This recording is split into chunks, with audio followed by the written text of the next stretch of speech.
your office hours for the Google Bootcamp, and throw your questions in the chat. And we're going to get started and introduce the folks on the panel today. You can see the slides, and we're going to share the slide deck with you after your office session. hours for the Google Bootcamp, and throw your questions. There we go. First side, you have a couple ways to ask chat the questions. You can ask one in the chat, and you can ask one in the Google form. And then everything will be cataloged on our Google Bootcamp office hour notes that's linked there too. So thank you for coming. I'm going to skip the video. You'll be able to watch the video next time. That's a recap of day one from Friday. And bonus points.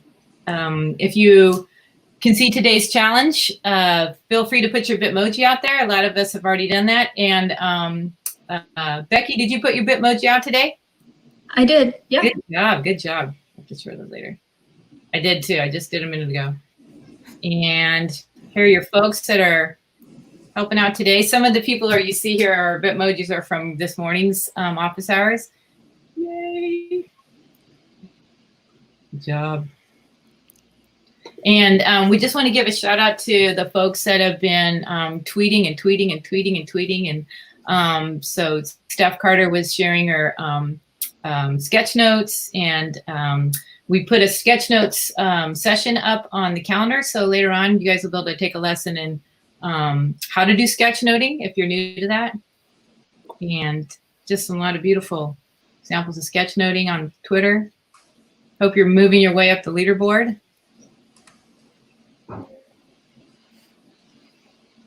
So, Becky, what is this special thing here? What am I looking at? This is our code word. So if you are working your way up the leaderboard, enter working 9 to 5. Yay. So there's some stiff competition up there. I know, and there's some really, yes, I was going to say that. That's fantastic. There's two women are like neck and neck at the tippy top. So this document is our for the notes that any question you ask during this session, someone will grab it from the chat or from the Google form and put it in this document here, and you'll be able to see your questions answered. Of course, don't forget to, you can always Google it. And then we always need your feedback. So please give us feedback after each session. Tell us how we did. So we'll get right to your questions. And I think I see another secret word. Ooh, ask me anything. And that's for all of you. There you go. I may or may not know the answer. Yeah. It's okay to say you don't know how to do something, especially if you're a teacher and educator. It's all good. Cool. So I'm going to stop sharing my screen, and we're going to start taking questions. Stacy, can we go through and introduce ourselves? Absolutely. Sorry about that. I was thinking about the following the slides, and I forgot about that. Go ahead. Why don't you kick us off? Okay. My name is Stacy Klein. I'm a teacher and a Google certified trainer. I work in the Santa Ana Unified School District. I teach technology and coding and robotics, and then I provide PD at my district as we try to get everybody level 1 certified. Take it away, Becky. All right. Hey, everyone. My name is Becky Colling. I'm an instructional coach in Southern California and also one of the co-leaders of the GEG SoCal. Yay. I'll go next. Hello, I'm Melissa Summerford. I'm an instructional technologist, and Sorry. I'm an instructional technologist in Waller, Texas, and I'm also a Google trainer. I'm also the GEG Texas leader. I'm Chris Armijo. I'm a GEG co-leader for GEG New Mexico. I'm an education technology specialist for a small district in rural New Mexico. I'm also a Google certified trainer and Google certified innovator in the London 19 cohort. Yay. I'm Patrick Hausman. I am at PSEDU on Twitter. I am from Northern Virginia. I am an innovator, a trainer, and I lead a nonprofit called Unison EDU. And I am both an instructional coach and supervisor of instructional technology. And I'm Teresa Dukasu. I'm not an instructional coach like the rest of these wonderful people. I'm actually a middle school band director in Northern Virginia, just outside Washington, D.C. I am the co-leader for the GEG Northern Virginia. I'm a Google certified trainer and an innovator, also from London 19. Yay. All right, let's get started with some questions. Let's see. One came in through the form earlier that said, is there a list somewhere with the Google shortcuts, or do I need to memorize as many as I can? And honestly, you don't have to know the shortcuts for the test. They're not going to ask you what Control T is or any of those. They're not going to ask for that. But you do only have 180 minutes, so you want to use your time as wisely as you can. And if you close your tab, you want to be able to quickly open it. We can share a few of those shortcuts, but the more you practice them, the more it's just going to be a natural thing to use. Just know you're not getting tested on that. Another thing I can add to that is if you're looking for shortcuts, if you go to Google's Support Center for any of the products, there's usually a list there that will have all the shortcuts that work in that particular app. So if that's something that you're interested in learning more about, you can do it that way as well. Yeah, I remember this morning, Becky, I'm glad you brought that one up. Someone was asking about having to memorize everything in the Omnibox, and it's like, that was exactly why that thing was invented, so that you can just type it right in there, 8 times 3 or something, and convert pounds to dollars and things. It's wonderful, but you don't have to memorize. Oh, good, got a question. Oh, I see our 3rd place person on the leaderboard, Fed, is in here. Yay! She's been putting out some pretty amazing art on the Twitter challenge. It's extraordinary, actually. Well, since one thing I could say is just yeah, Melissa, go.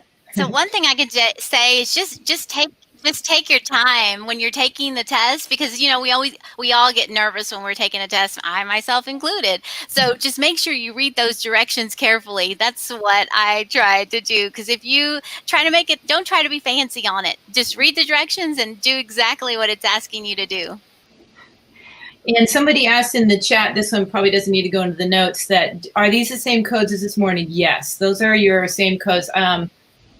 Stephanie, the Steph Squared, Stephanie Howell and Stephanie Rothstein, they'll know if the next 2 sessions have another set of code words. They probably do. But today's are the same. It's the same slides as this morning. So yeah, if you've already entered them, then they're not going to work again. But there was a new one. Ooh, Stephanie, yay. Good job. Yeah, all right, another question. I'll open this up for anyone. Can I dictate during the test? Will I be writing paragraphs? Yes, that's a good question. Who wants to I'm sure that the accessibility features are on, because that's what Google's all about, accessibility, and having to be accessible to people with visual impairments or auditory impairments. So, but you have to remember it's a very structured testing environment, and you don't leave the area, the tools that you have in front of you during the exam are what you use. You don't bring in something different, or you don't open an extra page and put the flower in a special place. That it's an AI that's grading you, so you want to strictly stay in the realm of the testing area. You don't want to accidentally leave that incognito window and start answering questions in a screen that's not really being measured for your exam. So in terms of if it's part of the accessibility part of the of G Suite, then yes. But if it's an extra tool or extension that's not normally part of that accessibility tools, then no, you won't be able to use that.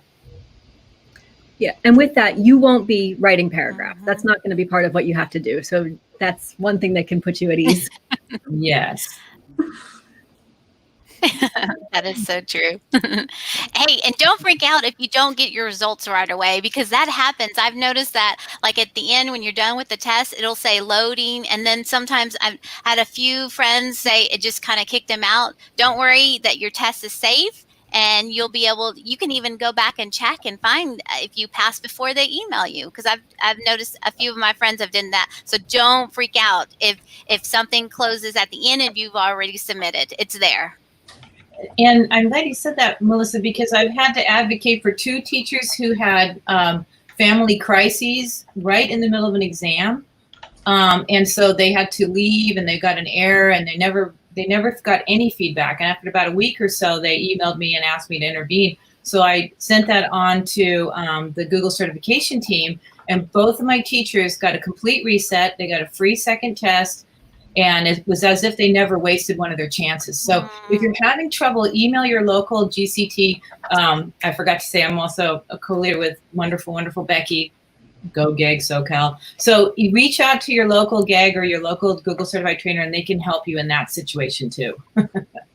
There is, and I know Frederick's answering this in the chat, but That's good. That's nice. Yeah, don't type anything, don't retype it, copy paste. And you made a really good point. A misspelling is a missed question, and don't do more than the question asks of you. Yes, that's one thing I think is really important to iterate, is that this test, because you get your results right away, it is graded by a computer and it's all algorithms. And so I've had some teachers run out of time because they're asked to create something, and teachers, of course, are very creative and very type A personality, and they want it to be pretty and they want it to be accurate in the way they would do it in their classroom. But sometimes they spend too much time thinking that they're going to be graded on like a 4-point rubric and get a gold star or something, when really you really just need to do exactly what it tells you to do.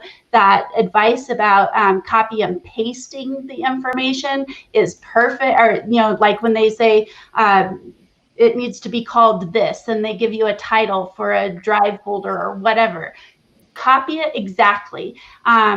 Just because it'll help that algorithm recognize that you have done exactly what was asked of you.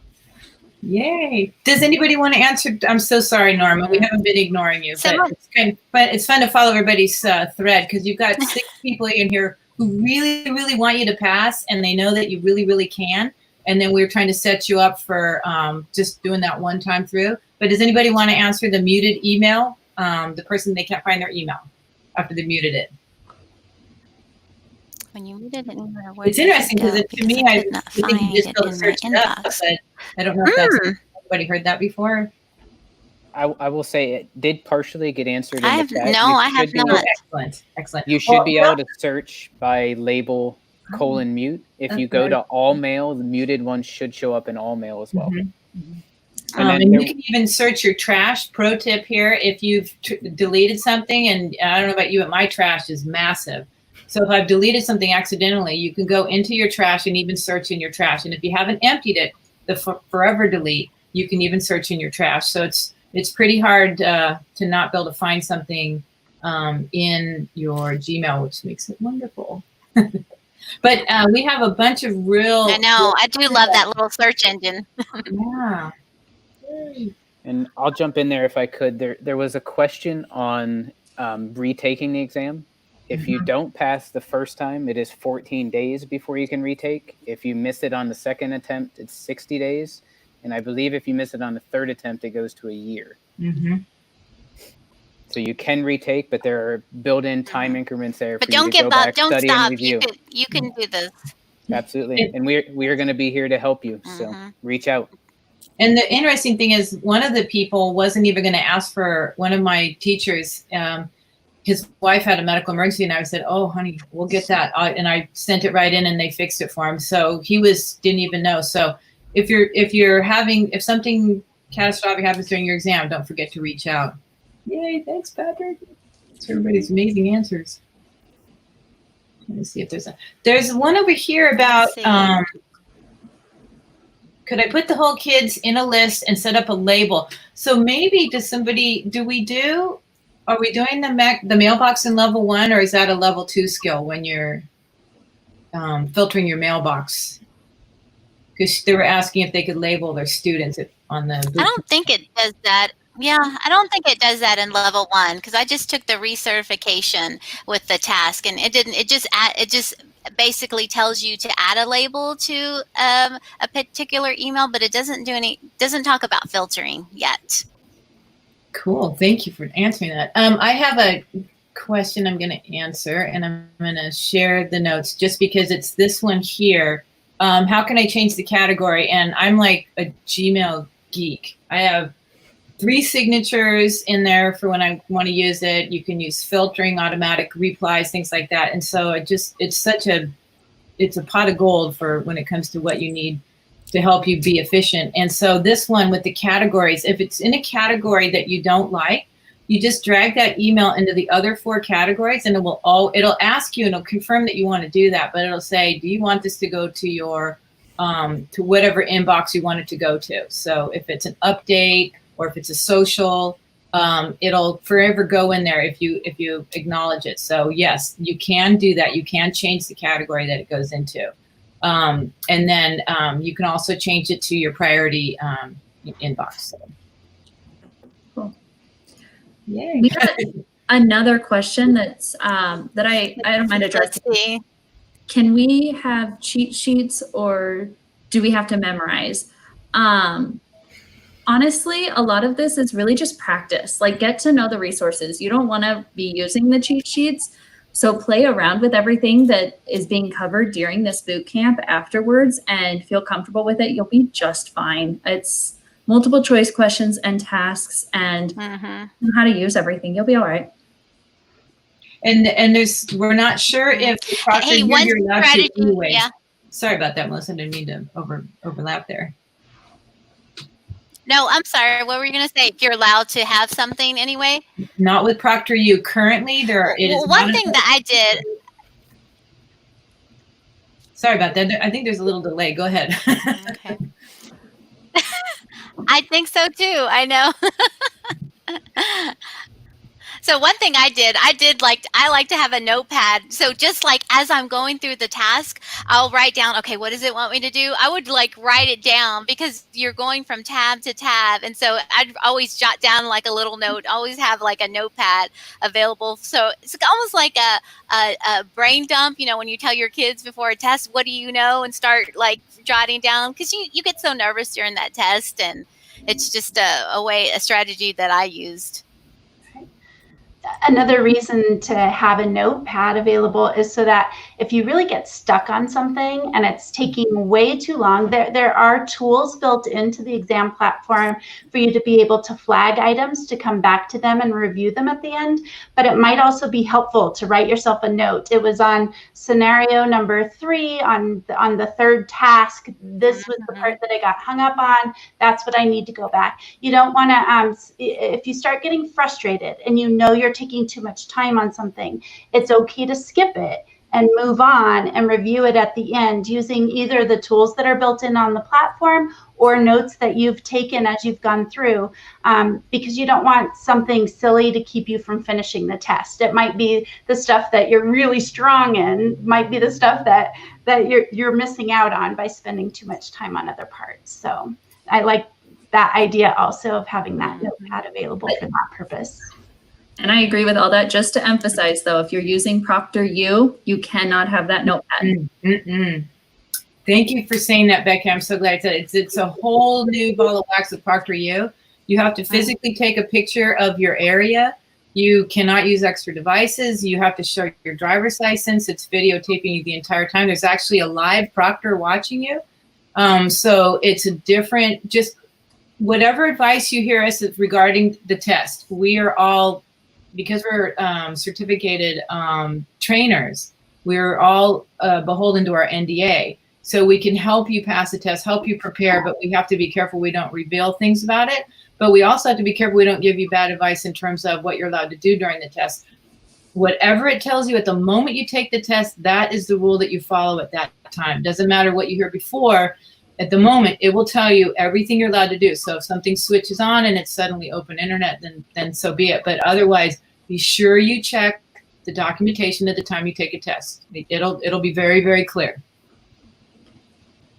All right. Who wants to take this question? Can you take the test anytime, or is it only available on a specific day?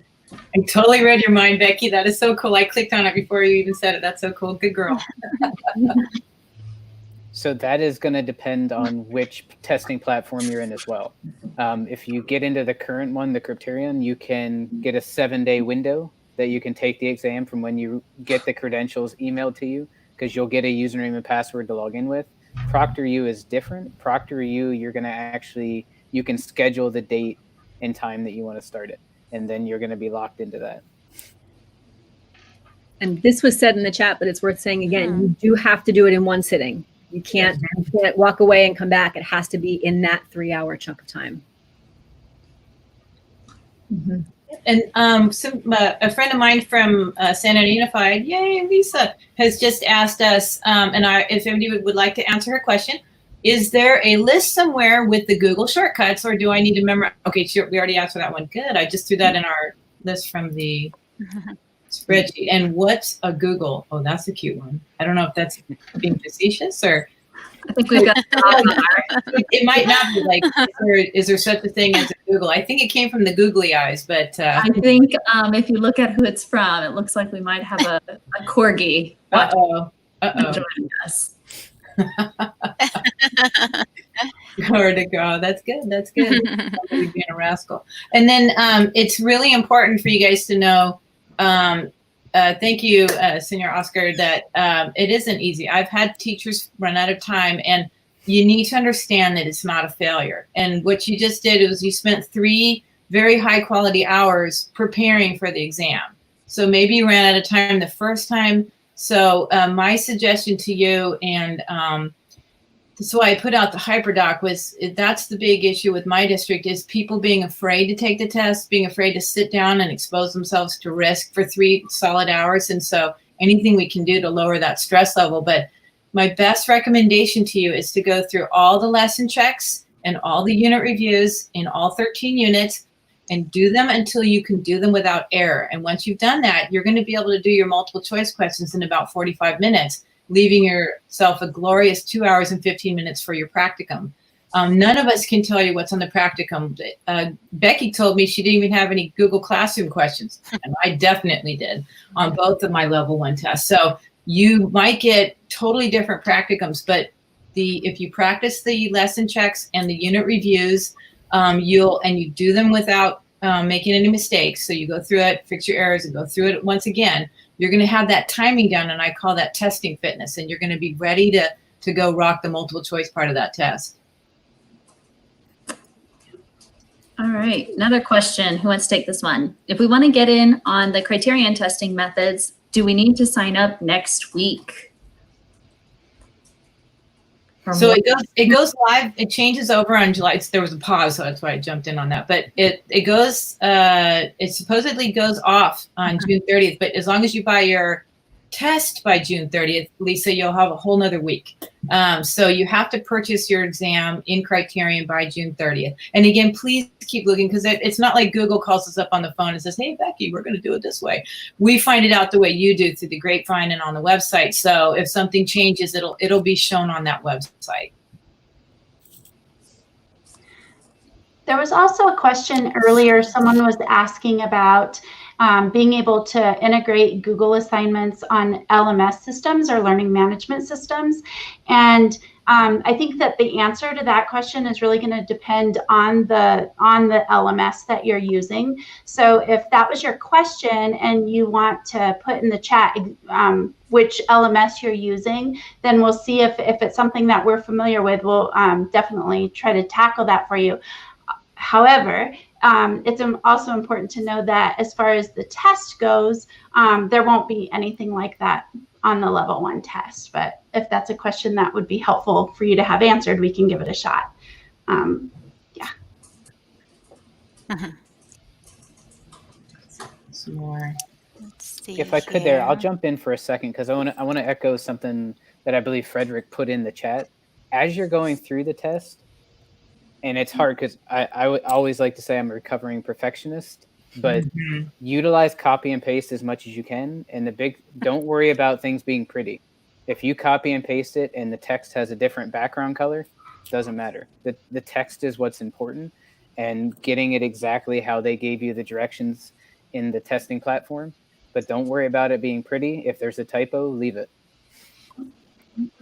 Yay, and Becky said that earlier too. Right on. You guys are rock stars. You remember your local Google certified trainer, or again, please join your local GAG, because we are like we're Google geeks and then some. We're here to make sure to soften the bumps and basically let you understand that you really are ready to take that test. You're ready to sit the test, just get a little fitness area up in there and you're ready to go. Lisa has a good question here.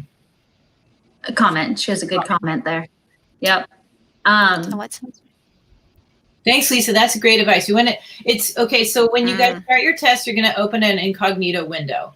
Once you go into your incognito window, you can't access other things. So you're going to want to write down the testing Gmail, your testing Google identity, basically. It's like a whole identity in Google with a Gmail account and a Google Drive, and it's populated with contacts and things like that.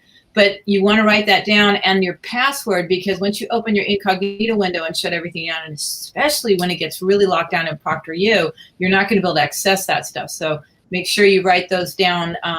And I had a lot of teachers have to call me up and say, Stace, I'm here and I don't know how to log in. And I'm like, well, this is the one part of the test I can help you with. So walking them through that.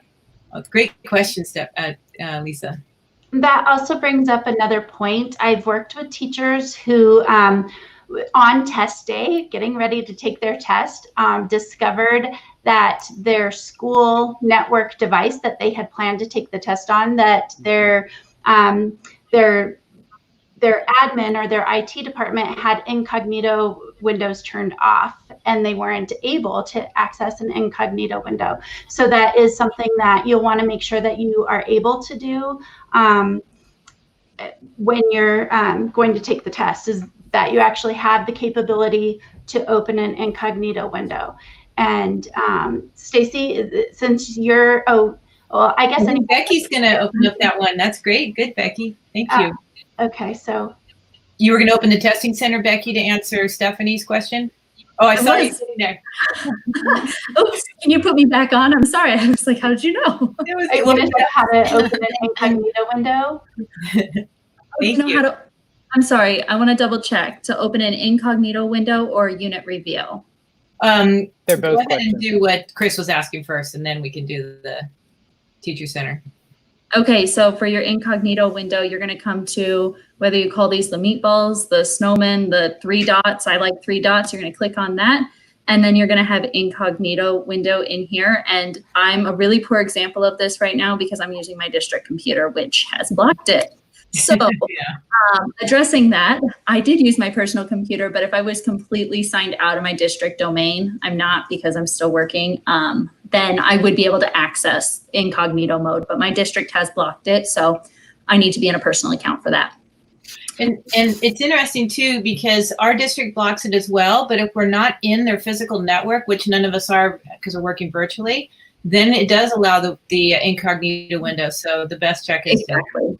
Yeah, I can't get out of it yet. Maybe next week I'll be able to go on summer break. So you'll know which one you're in because it's up here. I do have people ask me that often. How do I know which mode I'm in? Mine's up here. If it says Rebecca, it's usually professional, means it's work. Otherwise, it usually says Becky. But you would just click here, and then they'll give you the option for incognito. As far as preparing for the test, if you just type in the Teacher Center or go to Google Teacher Center, Google certification, and we'll put the link in the chat. When you get in here, you're going to click on, and I'll go back one. So when you come in here, you can click on this Educator Level 1 to learn more. And you could go through these training modules, or you can click on the Get Practice, and you'll see the sample exam questions. So this is a really good place to come to practice, to try out some of these, especially multiple choice questions, kind of see what it's going to ask you about. Otherwise, they're throughout the training, different questions that you can answer. If there's an area where you're like, oh, I feel really comfortable here, you can skip ahead and you'll see depending on the account, will show how far I am with this test. But if you're like, oh, I feel comfortable in all of these areas, you can skip straight to that unit review. And you can answer the questions in here. Becky, while you're in there was a question in the chat a little bit ago about the new versus old fundamentals training. Is there anything that you can show us or tell us about that? When you were back at the Teacher Center originally, there was a spot to go to the new. Great question. So I just clicked here on Teacher Center. it's going to give me that choice, visit the new site. And it's so nice and pretty. And then you can come up here to the training courses. And I'm glad you brought that up. Yeah, I haven't played much in the new, but you can start training in here, learn the basics, and then to go advanced. The content of the training, including the little lesson reviews and the unit reviews and everything, those all, I went through every single one of them last week, and they all appear to be identical. It just, the interface has changed and it keeps track of it a little differently, but yeah, it's nice. Level 1, I haven't gone through level 2 yet, but level 1 is the same. It just looks different. And Becky, if you click on certifications, that's where you drop down to the new, because with the we scrambled at first. We thought we were going to go straight to the new system about 3 months ago. Unfortunately, they've pushed it out until July, thank goodness. So some of us were like scrambling. I threw a link in the chat to the HyperDoc I developed, and it's not like I tell my teachers, stay in the teacher center. I every 3 years I go through the whole thing, just like Chris said. It's wonderful training. It's very, very high quality program. But if you really are running out of time, that's why I made the HyperDoc. It's like you can target, all the unit reviews are in there and all the lesson checks are in there. So if some of you are time constrained, you can find them there as well. And then I'll update all the links when we go to the new site, because all those links will change. But again, just there's a bunch of different strategies how to get those and how to find those. You know what? Do you want me to show physically how to open an incognito window? We are unfortunately like super out of time. So if you want to do that really quickly, we can. But we do have a couple last minute questions. Let's see. Yeah, we did have one come in that asked about which platform for signing up for, as far as if I go through the lessons in this one, which test, if you go through the units and things in the old learning platform, the old center, it's most likely going to take you to the Criterion, the old testing platform. If you go through in the new testing center, which was the more white space interface we just saw, that's going to kick you likely to ProctorU. Yeah. And there's even a link, even if you get through the new site, it'll say, do you have a voucher? Then click here for Criterion. They try to help you out, because a lot of the districts, like I know Alfonso's district, they buy the voucher, the level 1 voucher for all their teachers, which is an incredible resource. Yay. So on the Teacher Center, on the new side, if you click on certifications and scroll all the way down to the bottom, there's like a frequently asked questions part, and it says, what's the difference between Criterion and ProctorU? At that point, you can select which one you want to do. So if you do go like the new route, just go all the way down to the bottom of the page and you'll have that option. It's hidden, but it's there. Well, thanks everybody for joining us today. If you have more questions, just throw them in the Google form. Yay! And thanks to our amazing Google certified trainers. They're the most wonderful people in the world to work with. And if Georgina was here, she'd be gushing all over them as well. It's a joy to work with you guys, and we're here to help you. All right. Thank you all so much. Yay. Thank you. And then please fill out the survey if you have got a minute. Okay. I think, and we're still live, you guys. Well, I've got the Yes.